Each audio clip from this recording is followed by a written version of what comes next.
Watu wengi waliokuwa wanafanya vizuri kwenye mji wa Mbeya wameacha kufanya vizuri, na watu wengi waliokuwa wanafanya vizuri Tanzania, na kuna watu walikuwa wanaimba vizuri, walikuwa na vipawa vizuri, lakini wameacha kufanya. Ni kwa sababu walipopita kwenye vita waliacha kutembea na yanayowatoa kwenye hiyo vita. Don't give up.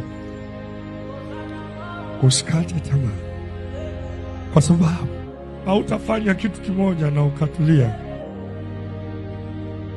kwa sababu hatua zako zina Bwana.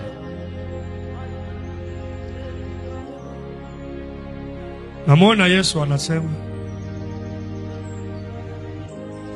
anaenda kutukumbuka. Mungu aingilie kati, kwa sababu umechoka na hatua unazoenda nazo. Ukichoka utajua kuomba vizuri. Usipochoka unaweza ukaomba kwa mazoea. Ukiwa utaomba vizuri. Ukiwa nacho utashukuru.